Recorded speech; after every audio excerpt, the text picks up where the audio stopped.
কাঁচা আমের মিষ্টি আচার এইভাবে একবার বানিয়ে দেখুন। আমটা কেটে নেওয়ার পর রোদে না দিয়ে সরাসরি এই আচারটা বানিয়ে নেব। আর এই আচারটা খেতে কিন্তু দারুণ লাগে। তার জন্য আমি এখানে 1 কেজি 250 আম নিয়ে নিয়েছি। আমটাকে পরিষ্কার করে ধুয়ে কেটে নেব। এখানে আমার আমটা কাটতে একটু অসুবিধা লাগছিল, তো আমার হাজব্যান্ডকে বললাম আমগুলো কেটে দিতে, উনি আমগুলো কেটে দিচ্ছে। আমি একটা মশলা রেডি করে নেব। তার জন্য এখানে গোটা ধনে, গোটা জিরে, মৌরি আর 2 চামচ পাঁচফোড়ন আর 2টো শুকনো লঙ্কা, এগুলো আমি হালকা করে ভেজে নেব। এ থেকে যখন সুন্দর একটা গন্ধ বেরোচ্ছে তখন জানবেন মশলাটা ভাজা হয়ে গেছে। এবার মশলাটা আমার ভাজা হয়ে গেছে, তুলে নিলাম। কড়াইতে আমি সর্ষের তেল দিয়ে দিলাম। এবার দিয়ে দেব 5 ফোড়ন আর 2টো শুকনো লঙ্কা। এবার সুন্দর করে এটা ভেজে নেব। এটা ভাজার পরেই কেটে রাখা আমটা দিয়ে দেব। এইভাবে একবার আচার বানিয়ে খেয়ে দেখুন, আর কেমন লাগলো আমাকে অবশ্যই জানাবেন। এবার দিয়ে দেব 1 চামচ হলুদের গুঁড়ো আর পরিমাণ মতো নুন।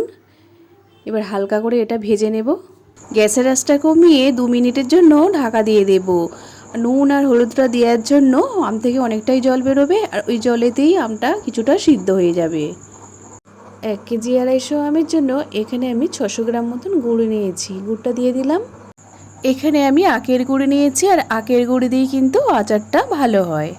এবার দিয়ে দেব কাশ্মীরি লঙ্কার গুঁড়ো 1 চামচ।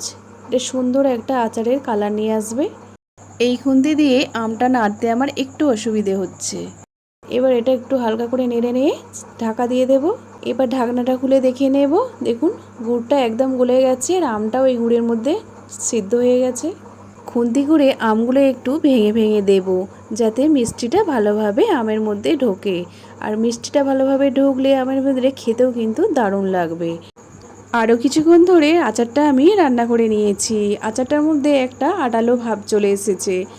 আচারটা আমার একদম রেডি হয়ে গেছে। এবার আমি যে ভাজা মশলাটা করে রেখেছিলাম সেটা আমি উপর থেকে ছড়িয়ে দিলাম।